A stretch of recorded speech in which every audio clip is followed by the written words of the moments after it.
The Jergen's Journal, featuring Walter Winchell.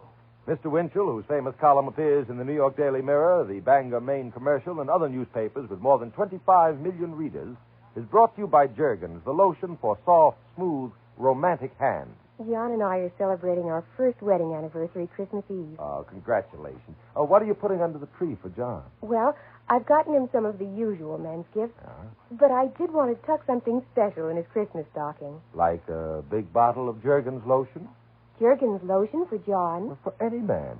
You women forget that we men like our hands to look well-groomed, too. And I know plenty of men who prefer Jergen's lotion to anything else before and after shaving. It's never oily or sticky. Yes, if you want to please and flatter the men in your life, give them a big bottle of Jergen's lotion.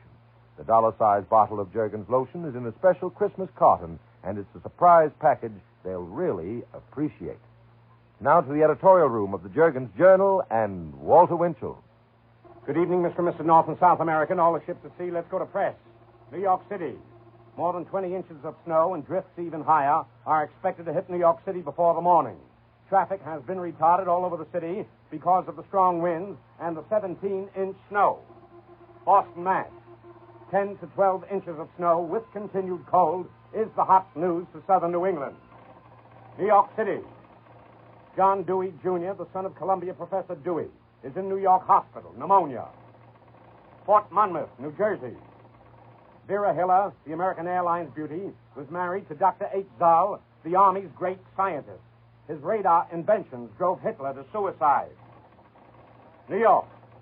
Commander Russell Burt, USN, will be married New Year's Day to Kay Blake. She is the half-sister of Mrs. Irving Berlin. New York City. The leading ballerina, Lubov Rudenko of Annie Get Your Gun, will be married to Richard Marks, the New York manufacturer, in Greenwich, Connecticut on New Year's Day. Los Angeles. Rochelle Hudson and Richard Hyland, the former Stanford All-American, were married today in the Brentwood home of Dr. Frank G. Nolan. Detroit, Michigan.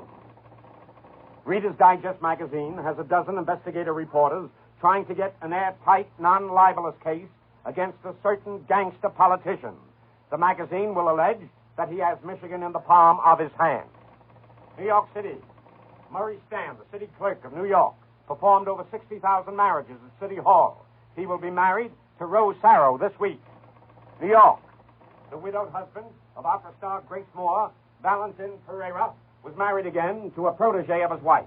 The bride's name is Alice Vanderbrook, a French actress. Hollywood. The marriage for Gloria Haley, the daughter of Jack Haley, the star of Inside USA, and Tom Drake, the actor, slated for December the 27th, has been suddenly canceled. Behind the international cables, Rio. Washington has been warned to expect revolutions in South America perhaps by next spring. Intelligence agents for Argentina are now collaborating with the communists. Next target, Bolivia. Stockholm. Russian garrisons are being replaced with Mongolian troops. Shanghai. The Reds will accept coalition government with Chiang Kai-shek, and the plan is to take over as the Reds did in Czechoslovakia. Berlin. The Russians' newest weapon is the tank cycle, a miniature tank on a motorbike for street fighting, operated by one man. Indonesia. This will soon be the communists' next big triumph unless Washington does something for the Dutch colonials. With American money and support, the Dutch leaders are reported driving their subjects into the hands of the Kremlin. London. The British War Office is more concerned tonight about new Russian war weapons than they are about A-bombs. The British hear, by rumor, that Nazi scientists in Moscow have perfected a V-2 guided missile, which allegedly can be dropped on your front lawn if they know your address.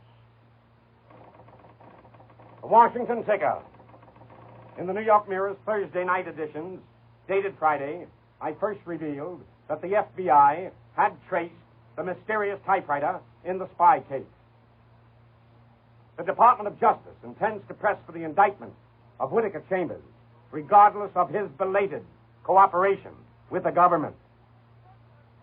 Insiders in Washington tell me that the microfilms, which caused so many front-page headlines after they were planted in a pumpkin are a lot of so what. The FBI. John Edgar Hoover now knows the extent of communist organization in the United States. It is organized in 600 cities with 1,600 community clubs, 300 shops, 425 industrial, 200 professional, and as many student youth clubs. The White House. A full-fledged lend-lease military aid for Europe will start by summer. Another reason, ladies and gentlemen, why there will be no depression. Industrial mobilization is already underway. Mr. and Mrs. United States.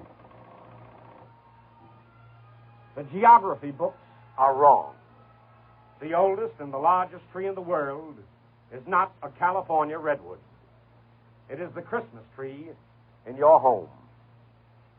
The giant redwood, it is true, has stood for centuries against the mountain storms. But your Christmas tree has braved 2,000 years of the rages of men and the tornadoes of war. The redwood is only 300 feet high, but your Christmas tree reaches to the sky itself. That is because its base is so broad that under its branches, every race, color, and creed on earth meet as brothers. The wise men who followed the Christmas star saw far greater heavens than will ever be seen by the astronomer's telescope. Science has been able to measure the outward darkness, but it will never be able to explain the Christmas tree. Because for 2,000 years, the lights on your tree have been lit by a mysterious current which comes from somewhere inside your heart.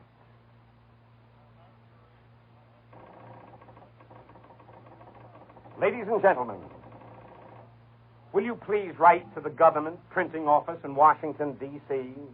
The Government Printing Office, Washington, D.C., for a $1 copy of Civil Defense for National Security. Civil Defense for National Security. This is the very highfalutin name for the Hopley Report, which I have been warning you about. Secretary Forrestal's office writes to people that what Winchell said on the radio is not true. The cowards. Read it, please, ladies and gentlemen, and see for yourselves. See what they are doing to your liberty. A reporter's report to the people, Washington. These facts come from government experts to assure all of you that there cannot again be a depression such as we had in the 1930s, or see men and women, Americans, selling apples on street corners again. Because both parties, Republicans and Democrats, have pledged the United States Treasury against that. Government leaders assure you that our crops are the largest in history, and so is the national income. So are the employment rolls, more people working than ever. And although Wall Street won't admit this, profits are double what they were at the peak of the war. At that time, the peak of the war, profits were only $10 billion. In 1948, Mr. and Mrs. America, profits will be between $21 and $22 billion. Depression my foot. New York City. The report stated this week that Christmas sales are a way off, which some folks fear means bad times ahead. Ladies and gentlemen, this is groundless. Christmas sales are not as far down as 1948 buying is up. Government experts tell me that 1949 will break all records for prosperity if the stores all over the nation would be satisfied with some profit instead of stupendous profit. In short, if prices were cut to fit inside your pay envelope, you'd spend it all. Miami Beach. Ladies and gentlemen, next Sunday night at the Roney Plaza Hotel here, another wonderful show will be presented for the Damon Runyon Cancer Fund. Thanks to the proprietor, J. Meyer Shine, the manager, Neil Lang, the Miami Beach Junior Chamber of Commerce, and all the remarkable actors and other people who will serve us. Regardless of the proceeds, the Runyon Committee will allocate $50,000 to the University of Florida. And now, Ben Grauer for Jergen's Lotion. I'll be back with some tips of the papers and another great clue to the mystery melody. Oh, dear. Billy wants to give his teacher a present this Christmas, and Jim wants me to shop for the girls in his office. I hate the thought of battling the Christmas rush. Well, you really don't have to, you know. You'll save time and money if you go to your nearest cosmetic counter and buy some of those wonderful Jergen's gift sets called Loveliness for You. Jergen's gift sets? Mm-hmm. Oh, yes, they'd be just the thing, but they're probably way over my budget. I don't think so. The whole gift set costs only $1.19. Only $1.19? That's right. And in the lovely box is a bottle of Jergen's Morning Glory cologne, a box of Jergen's face powder, a jar of Jergen's face cream containing Vitone, and Jergen's hand lotion for soft, smooth, feminine hands. You can buy it at any cosmetic counter, but hurry, Christmas will be here soon. And now back to the editorial room of the Jergen's Journal and Walter Winchell. And now to beat the hand around the clock. International News Service. January 10th is the date for a mass meeting of the communist leaders in Washington, D.C. Behind closed doors, of course. The real purpose, however, will be to protest the trial of the 12 leading commie chiefs in the United States. To the New York Mirror. The Tournament of Champions, that's the big opposition to the 20th Century Fight Club in New York, will produce major prize fights for television only. Next month, they will name their new head man, Jack Dempsey, the one and only champ. That is, after Joe Louis, of course. Los Angeles Herald Express. David Rose, the composer of Holiday for Strings and other song hits, will marry Betty Bigelow, December 28th, Las Vegas. Miami Herald Sports page. Last Sunday night's tip that there may be a Pro Football World Series was confirmed in part by the New York Times and the New York Daily News. To the Philadelphia Inquirer, the Philadelphia Record's principal backer will be A.M. Greenfield, the real estate man, a Democrat. 250 shares will be sold at $10,000 a share. All the newspaper people in Philadelphia, on the Record that is, who went on strike before the Record went out of business, will be invited back to their old jobs. New York Post. The denial this week by Mayor of New York O'Dwyer and Sloane Simpson, a divorcee, is very interesting, that they hardly know each other. The fact is, His Honor and Miss Simpson are closer than Christmas. Probably no marriage, however, because of religious reasons. To the Indianapolis Star, Pearl H. Mallett of Indianapolis, who died recently, left the Damon Runyon Fund $20,000 in her will. The Runyon Committee wishes to return the compliment by sending it right back to the University of Indiana.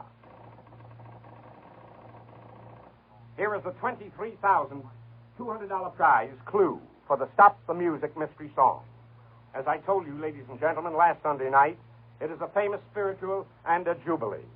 It is based on a parable to be found in the book of Matthew. Read Matthew, chapter 25, and you'll find the correct title.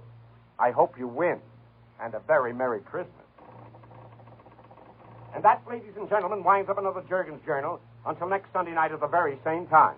Until then, and with lotions of love, I remain your New York correspondent, Walter Winchell, who can remember all the way back when Time magazine, which knowingly employed ex-communists as senior editors, was famous for its red cover instead of its red face. Good night. Say, there aren't many days left till Christmas. Have you checked your list? Have you remembered everyone? Well, now, don't get panicky. Here's a gift anyone, man or woman, will love. Jergen's Lotion. It's really one of the nicest gifts you could give these special people on your list. Any woman knows today's finer Jergen's Lotion protects her hands so much longer, keeps them softer and smoother. And the men enjoy using Jergen's Lotion before and after shaving. A great many of them learn to use Jergen's while in the service, and they say it makes for a quick, comfortable shave. The dollar-sized bottle of Jergen's Lotion is in a special Christmas gift box, all ready to put under the tree. Get some small bottles of Jergen's Lotion for stocking stuffers, too. You know Jergen's Lotion costs only 10 cents to $1 plus tax. Next week, another final edition of the Jergen's Journal with Walter Winchell. And now be sure to remain tuned for Luella Parsons' 15-minute program featuring as guest Bing Crosby, which follows immediately. This is Ben Grauer speaking.